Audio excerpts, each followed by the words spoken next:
26 साल का एक लड़का था, उसने सुसाइड कर लिया सिर्फ सेक्सटोर्शन रैकेट की वजह से। ऑनलाइन उसके साथ एक फ्रॉड हुआ, हम लोग उसको फ्रॉड ही कह सकते हैं। उससे सेक्सटोर्शन, सेक्स की यानी इंटीमेसी की वजह से कुछ वीडियोस कैप्चर हो गई और उसके बाद उससे फिरौती मांगी गई और फाइनली ये बात इतनी ज्यादा बढ़ गई कि उस लड़के ने सुसाइड कर लिया। अब इस वजह से मैं राजी हुआ, इस वजह से मुझे लगा कि आज मुझे इसके बारे में बात करनी चाहिए। और वो लड़का बेंगलोर का था और वो लड़का जिसका नाम अविनाश था, वो आईएएस की तैयारी कर रहा था। अचानक से क्या होता है, उसे फेसबुक पे एक रिक्वेस्ट आती है नेहा नाम की लड़की की। ठीक है, आप नाम पे मत जाइएगा, बट धीरे धीरे रिक्वेस्ट आती है, बातें होने लगती हैं। उसे नहीं पता था कि जो लड़की की रिक्वेस्ट आ रही है उसके पीछे एक रैकेट काम कर रहा है। धीरे धीरे बातें होने लगती हैं, बातें और बढ़ने लगती हैं, धीरे धीरे और क्लोज आने लगते हैं। एक वक्त ऐसा आता है कि बेंगलोर की नहीं थी, समझ रहे हो, वो कभी मिले नहीं एक दूसरे से, कभी नहीं मिले। वो बेंगलोर की थी ही नहीं, कभी मिले नहीं, सिर्फ मोबाइल पे ही बातें हो रही हैं। धीरे धीरे पर्सनल नंबर शेयर हो गए, फिर धीरे धीरे उन्होंने वीडियो कॉल शुरू किए, वहां से इंटीमेट चीजें शुरू हो गई। और एक वक्त ऐसा आया जब उस लड़की ने इंटीमेट वीडियोस शेयर किए, उस लड़के को बोला कि तुम भी इंटीमेट वीडियो शेयर करो, तो गलती वहीं हो गई। उस लड़के ने बिलीव कर लिया और उस लड़के ने इंटीमेट वीडियोस, लाइव वीडियोस जो भी था, ऐसे वीडियो कॉल्स किए जिसकी वजह से वो फंस गया। वो वीडियो रिकॉर्ड हो गए। कुछ दिनों बाद वो लड़की गायब और लड़की के पीछे जो रैकेट काम कर रहा था उसने अब उस लड़के को परेशान करना शुरू किया।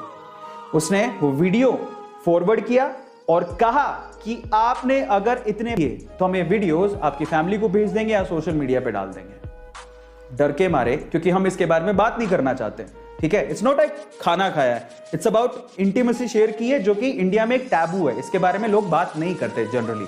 ठीक है, सो जब ऐसा कुछ हुआ तो उसे ऐसा लगा कि यार अगर ये चीज पब्लिकली चली गई तो मेरी इज्जत का क्या होगा, घर पे मुझे लोग कैसे देखेंगे, मैं आईएएस की तैयारी करने आया हूं। ठीक है, एक ऐसा केस हुआ।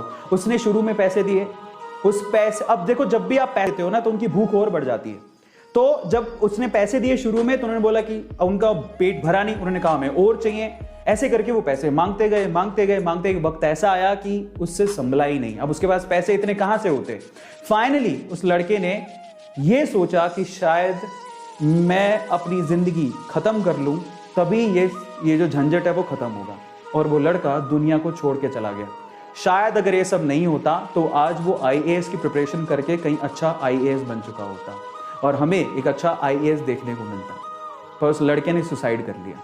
बात यहीं तक खत्म नहीं हुई, बात इतनी बुरी, मतलब मैं कहता हूं कि शायद कभी कभार ऐसा लगता है कि इंसानियत पूरी तरह से खत्म ही हो चुकी है। कि फैमिली जिसने अपना 26 साल का मान लड़का खो दिया, वो लड़की फिर से उसकी बहन को कांटेक्ट करती है, पता कर लेती है कि उसकी बहन को कांटेक्ट करती है और उसको बोलती है कि मैं अविनाश को देखे बहुत दिन हो गए, मैं अविनाश की, मतलब बताया कि अविनाश की गर्लफ्रेंड, मुझे उसे देखे बहुत दिन हो गए, ऐसा करके।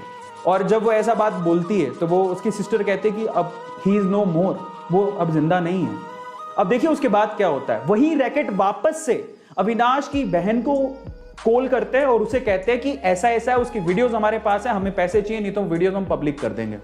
अब उसकी बहन थोड़ी समझदार थी, उसने पुलिस को ये केस रेफर किया कि ऐसा ऐसा कुछ हो रहा है मेरे भाई के साथ और मुझे लगता है कि उस एक्सटॉर्शन की वजह से उसकी जान गई है। फाइनली पुलिस ने पूछताछ की, समझ में आया कि वो लड़की एक्चुअली बेंगलोर की थी ही नहीं, वो एक रैकेट चलता था कहीं राजस्थान में दूर और वहां पे कुछ लोग थे जो उसको बराबर से ब्लैकमेल कर रहे थे और उससे परेशान होकर उसने अपनी जान दे दी। ये पूरा केस था